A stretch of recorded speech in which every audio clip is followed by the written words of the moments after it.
تھا، لیکن مختار ثقفی نے قسم کھا لی تھی کہ ہر اس شخص کو میں قتل کروں گا جو کوفہ سے نکل کر کربلا کے میدان میں امام حسین کے مقابل میں گیا تھا، اور جتنے گئے ہوئے تھے ان کو چن چن کر کے وہ قتل کرتا گیا، مارتا گیا۔ شمر مل گیا، اس کو اس نے اتنی بری طرح سے قتل کیا کہ اس کے ٹکڑے بھی کھیر دیے، اور اس کے بعد کتوں کے سامنے اس کے ٹکڑوں کو ڈال دیا جو امام حسین کا قاتل تھا۔ پھر خولی بن یزید تھا ایک شخص، اور ایک شخص تھا جو امام حسین کے جسم اقدس پر پیر رکھ کر کے ان کو گرایا تھا، وہ تو پہلے ہی مر گیا۔ تو مختار ثقفی نے کہا کسی بھی کوفی کو مرنے کا بھی حق نہیں ہے بغیر سزا لیے ہوئے۔ وہ فرماتا ہے وَمَا اللَّهُ بِغَافِلٍ عَمَّا يَعْمَلُ الظَّالِمُونَ، اللہ ظالموں کے کام سے غافل نہیں ہے، بے خبر نہیں ہے، ہر ظالم اپنے انجام کو پہنچے گا ضرور۔ حالات کروٹ لیتے ہیں، یزید کا دور حکومت ختم ہو گیا، اس کے بعد یزید کا بیٹا معاویہ تخت نشین ہوا، 6 مہینے صرف خلافت چلی، اس کے بعد یہ خاندان کی وراثت ہی ختم ہو گئی۔ معاویہ کے بعد یعنی یزید کا بیٹا جو معاویہ تھا اس کے بعد پھر اس خاندان میں خلافت ہی ختم ہو گئی، مروان کی حکومت چلی، مروان کے بیٹوں کی حکومت چلی۔ لیکن اس اثنا میں ایک شخص مختار ثقفی نام سے کوفہ کی سرزمین سے ابھرتا ہوا ایک نوجوان نکلا، وہ اہل بیت کا جانثار تھا، محب تھا، چاہنے والا تھا۔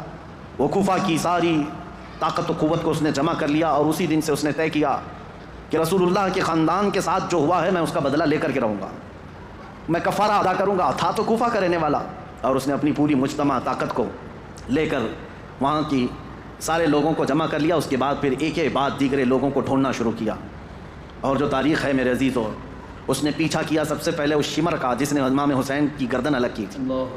اور ایک لمبا واقعہ ہے، میں مختصراً یہ بتاتا ہوں۔ وہ شمر چھپتا چھپاتا کوفہ چھوڑ دیا، جا کر کے ایک کھیتی میں رہنے لگا، اور اس کے بعد پھر وہاں سے بھی چھپ کر کے کسی کسان کے ساتھ رہتا تھا۔ لیکن مختار ثقفی نے قسم کھا لی تھی کہ ہر اس شخص کو میں قتل کروں گا جو کوفہ سے نکل کر کربلا کے میدان میں امام حسین کے مقابل میں گیا تھا، اور جتنے گئے ہوئے تھے ان کو چن چن کر کے وہ قتل کرتا گیا، مارتا گیا۔ اور اس کے بعد پھر شمر مل گیا، اس کو اس نے اتنی بری طرح سے قتل کیا کہ اس کے ٹکڑے بھی کھیر دیے، اور اس کے بعد کتوں کے سامنے اس کے ٹکڑوں کو ڈال دیا جو امام حسین کا قاتل تھا۔ پھر خولی بن یزید تھا ایک شخص، اور ایک شخص تھا جو امام حسین کے جسم اقدس پر پیر رکھ کر کے ان کو گرایا تھا، وہ تو پہلے ہی مر گیا۔ تو مختار ثقفی نے کہا کسی بھی کوفی کو مرنے کا بھی حق نہیں ہے بغیر سزا لیے ہوئے۔ اس نے اس کی قبر کھدوا دی، اور اس کے بعد اس کی لاش کو جلوا دیا، کہا یہ عبرت ہے لوگوں کے لیے۔ اور اس کے بعد عبید اللہ بن زیاد جو گورنر تھا، اس کی جنگ ہو گئی ابراہیم ایک اور گورنر بصرہ کے گورنر کے ساتھ، اور وہ حاوی ہو گیا، عبید اللہ بن زیاد کی فوج ماری گئی۔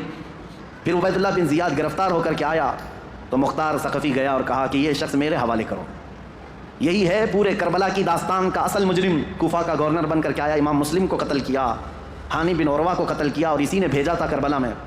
پھر عبید اللہ بن زیاد کو اس نے گرفتار کر کے چوراہے پر کھڑا کیا، اور اس کے بعد اس کے ساتھ بھی وہی حشر ہوا میرے عزیزوں، جس کو بیان نہیں کیا جا سکتا، کہ وہ موت مانگتا تھا لیکن کوئی اس کو وہاں پر مکمل قتل کرنا بھی نہیں چاہتا تھا۔ اور مختار ثقفی اس کی انگلی کاٹتا اور اس کے بعد کہتا کہ درد کیسا لگتا ہے، کبھی اس کا کان کاٹتا اور کہتا درد کیسا لگتا ہے، تو نے رسول اللہ کے چھوٹے چھوٹے بچوں کو قتل کیا، آج تیری انگلی کٹنے پر تو گوارا نہیں کر پاتا، برداشت نہیں کر پاتا۔ اس حسین ابن علی نے کیسے گوارا کیا ہوگا جب 6 مہینے کے بچے کی گردن میں تم نے تیر ڈال دیا تھا۔ کئی دنوں کی اس مشقت کے بعد عبید اللہ بن زیاد کو بھی قتل کر دیا گیا، ختم ہو گئے، اور جتنے گئے ہوئے تھے عمرو بن سعد سب مارے گئے، ایک بھی نہیں بچا۔ یہاں تک کہ یہ سلسلہ تقریباً 3 یا 4 سال تک چلا۔ مختار ثقفی کو جتنے لوگوں کی لسٹ تھی اس نے ایک بندے کو بھی نہیں چھوڑا۔ اسی لیے یہ تاریخ میں بات رقم ہے کہ کربلا کے میدان میں جتنے بھی مقابل میں آئے تھے، عبید اللہ بن زیاد کی اگوائی میں آنے والی یہ پوری جماعت 22,000 کی، ان میں سے ایک شخص بھی نہیں بچا، اور تاریخ میں ساتھ یہ بھی لکھا گیا ہے ان میں سے کسی ایک کی نسل بھی نہیں چلی، کسی ایک کی نسل بھی نہیں چلی۔ اب یہاں دیکھیے تاریخ کا کیسا عجیب منظر ہے، 22,000 ختم ہو گئے 4 سال کے اندر، اور نسل بھی نہیں چلی، اور امام حسین کے ٹکڑے کر دیے گئے، لیکن نسل 14 صدیوں سے اب بھی چل رہی ہے، اب بھی چل رہی ہے۔ حسینی سادات ہر جگہ موجود ہیں میرے عزیزو۔ اسی لیے میرا رب تعالیٰ فرماتا ہے اللہ تعالیٰ ظالموں کے کام سے بے خبر نہیں ہے، اور جب اللہ انتقام لیتا ہے تو پھر تمہاری نسلیں بھی ختم ہو جاتی ہیں۔ اسی لیے ہمیشہ اس بات کا خیال رکھیں کہ ہم سے ہونے والی خطائیں غلطیاں اگر اس کا تعلق اللہ کی کسی محبوب بندے سے ہے تو پھر قیامت تک تم پر لعنت برسائی جائے گی۔ کبھی ہرگز ایسا کام ہونے نہ پائے کہ تم سے زیادتی ہو گئی ہو اور وہ بھی کسی اللہ والے کے ساتھ، ورنہ اللہ انتقام لے گا، اللہ انتقام لے گا۔ آپ یہ مت سمجھ کر کے چلیں کہ صرف ایک کربلا ہو گیا اور ایک یزید تھا ایک حسین تھے اور پھر معاملہ نہیں، ہر دور میں یہ معاملات ہوتے ہیں، آج بھی آپ کو یہی نصیحت کر رہا ہوں کہ کبھی تمہاری طرف سے کسی ایسی شخصیت کو تکلیف نہ پہنچاؤ جو اللہ والا ہے، اللہ کا محبوب بندہ ہو، ورنہ ہوگا یہ کہ اس کا انتقام اللہ لے گا، اللہ کی طرف سے ہوگا۔ ایک مشہور بزرگ ہیں، وہ حضرت شیبہ، مجذوب بزرگ تھے، بیٹھے رہتے تھے بازار میں، اور ایک بڑے سیٹھ آدمی نے اپنی بیوی کو شاپنگ کے لیے لایا، اور اس کے بعد وہ اس کی عورت کو عمدہ لباس پہنا کر کے بازار میں چل رہا تھا۔ یہ جو حضرت شیبہ ہیں، بزرگ ہیں، ان کا پیر کیچڑ میں ایسے گر گیا تو کیچڑ اچھل کر کے بیگم کی لباس پر کیچڑ آ گیا۔ تو سیٹھ کو بڑا غصہ آ گیا کہ میری بیگم کے نئے نئے کپڑے جو ہے نا کیچڑ میں خراب ہو گئے، اور یہ بوڑھا شخص اس نے ایسا کیا۔ تو آیا زوردار دو تماچے لگا دیا اس بزرگ کو، حضرت شیبہ کو۔ پاگل دیوانہ کہیں کا نظر نہیں آتا، کیچڑ میں پیر ڈال دیا، میری بیگم کے مہنگے لباس کو تو نے گندا کر دیا۔ اس بزرگ نے کچھ نہیں کہا، بابا معاف کر دو، غلطی سے میرا قدم گر گیا۔ کہا کیسی غلطی؟ دامن پکڑ کر کے کھینچنے لگا۔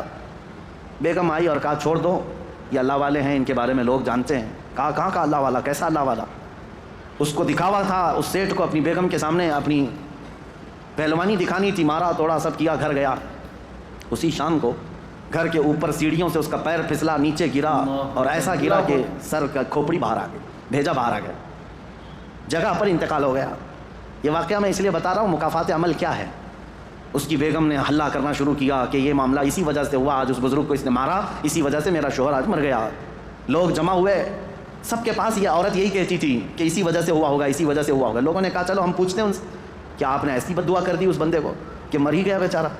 تو ایک حلوائی کی دکان پر یہ بیٹھے ہوئے مل گئے، لوگ آئے جو ذمہ دار تھے گاؤں کے، کہا کہ بابا اس نے 2 تھپڑ کیا لگائے، آپ نے اس کو ایسی بد دعا کر دی کہ اس کی تو جان چلی گئی، وہ تو ختم ہی ہو گیا۔ کہا کیسے ہوئے؟ لوگوں نے بتایا سیڑھیوں سے گرا اور نیچے گرا تو بھیجا ہی باہر آ گیا، مر گیا۔ اس بزرگ نے کہا اللہ کی قسم، اللہ گواہ ہے، میں نے کوئی بد دعا نہیں کی، اللہ کی قسم دیتا ہوں، تم مجھ سے جو حلف لینا چاہو لے لو، میں نے کوئی بد دعا نہیں کی ہے۔ لوگوں نے کہا لیکن اس کی عورت تو یہی کہہ رہی ہے کہ آپ کو آج اس نے مارا تھا 2 تھپڑ اور آپ کی بد دعا سے وہ ہلاک ہو گیا، پھر ایسا کیسے ہو گیا ہے؟ اس بزرگ نے ہنستے ہوئے کہا کہ بیٹا بد دعا تو میں نے نہیں کی، میں تو معاف کر دیا، لیکن دستور ہے دوست کو پہنچی ہوئی تکلیف دوست برداشت نہیں کرتا، میں تو معاف کر دیا، میرا دوست جو اللہ ہے وہ گوارا نہیں کرتا۔ اس کے کسی ولی سے تم نے دشمنی کی تو خود فرماتا ہے میں اس کے ساتھ جنگ کا اعلان کرتا ہوں۔ اسی لیے ہمیشہ اس بات کا لحاظ رکھیں میرے عزیزو، ہمارے کسی عمل سے اللہ والوں کو تکلیف نہ ہو۔